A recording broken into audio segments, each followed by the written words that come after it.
നമസ്കാരം സുഹൃത്തുക്കളെ, ഏവർക്കും റിയാലിറ്റി ചാനലിലേക്ക് സ്വാഗതം. നമ്മൾ തോറ്റുപോയെന്ന് തോന്നുമ്പോൾ സാദിയോ മാനയുടെ കഥയൊന്ന് കേൾക്കണം.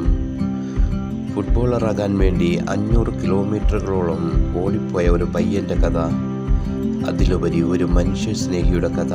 പശ്ചിമാഫ്രിക്കയിലെ സെനഗലിലെ പ്രസിദ്ധമായ കസാവിൻ നദിയുടെ തീരത്തുള്ള ബാമ്പാടി എന്ന കൊച്ചു ഗ്രാമത്തിലാണ് സാദിയോ മാനയുടെ ജനനം.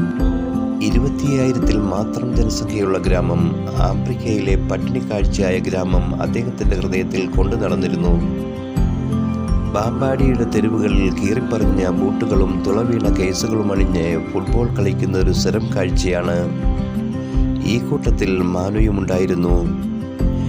ഇല്ലായ്മയുടെ മടിത്തട്ടിൽ നിന്നും ലോക ഫുട്ബോളിൻ്റെ നെറുകയിലേക്ക് കാൽപന്തുമായി ഓടിക്കയറി ചരിത്രം സൃഷ്ടിച്ച ലിവർപൂൾ ഇതിഹാസം മാനുയുടെ കഥ. മാസത്തിൽ 10 കോടി ഇന്ത്യൻ രൂപ വരുമാനമുള്ള ലോക പ്രശസ്ത താരമാണ് സാദിയോ മാനു. ഒരിക്കൽ ഗ്ലാസ് പൊട്ടിയ ഒരു മൊബൈൽ ഫോണുമായി ഒരു പത്രപ്രവർത്തകൻ അദ്ദേഹത്തെ കാണാനിടയായി. ആ അഭിമുഖത്തിൽ അദ്ദേഹം ചോദിച്ചു, എന്താണ് താങ്കൾ ഈ ഫോൺ മാറ്റാത്തത്?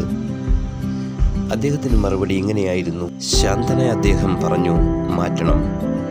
നോക്കൂ സുഹൃത്തെ, എത്ര ഫോണുകൾ വേണമെങ്കിലും എനിക്ക് വാങ്ങാം. വേണമെങ്കിൽ എത്ര ഫെരാറി കാറുകൾ, എത്ര ജെറ്റുകൾ, ഏത് തരത്തിലുള്ള ആർഭാട ജീവിതവും എനിക്ക് നയിക്കാം. പക്ഷേ ഇതെല്ലാം എനിക്ക് ആവശ്യമുണ്ടോ എന്ന് ഞാൻ സ്വയം ചിന്തിക്കേണ്ടതാണ്. എൻ്റെ ചുറ്റും ഒന്ന് കണ്ണോടിക്കുന്നത് നല്ലതാണ്. ദാരിദ്ര്യം കാരണം എനിക്ക് പഠിക്കുവാൻ കഴിഞ്ഞില്ല. കുട്ടികൾക്ക് പഠിക്കാനായി ഞാൻ ഇന്ന് സ്കൂളുകൾ പണിയുന്നു. അവർക്കിന്ന് ഹോസ്പിറ്റലുകളിൽ ഞാൻ പണിഞ്ഞു കൊടുക്കുന്നു. ചെരുപ്പ് പോലുമില്ലാതെ എനിക്ക് ഗ്രൗണ്ടിൽ പ്രാക്ടീസ് ചെയ്യേണ്ടി വന്നു. നല്ല വസ്ത്രങ്ങൾ ഉണ്ടായിരുന്നില്ല, നല്ല ഭക്ഷണവും ലഭിച്ചിരുന്നില്ല. ഇന്നെനിക്കെല്ലാം ഉണ്ട്. എന്നാൽ അതെല്ലാം കാണിച്ച് മേനി നടിക്കുന്നതിന് പകരം ദാരിദ്ര്യം അനുഭവിക്കുന്ന മറ്റുള്ളവരുമായി പങ്കിടുവാൻ ഞാൻ ആഗ്രഹിക്കുന്നു.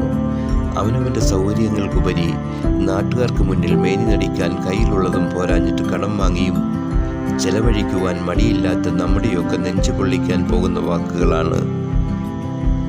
ഈ കഥ നിങ്ങൾക്ക് ഇഷ്ടപ്പെട്ടുവെങ്കിൽ പ്ലീസ് ഷെയർ ചെയ്യുക, ലൈക്ക് ചെയ്യുക. Have A nice day.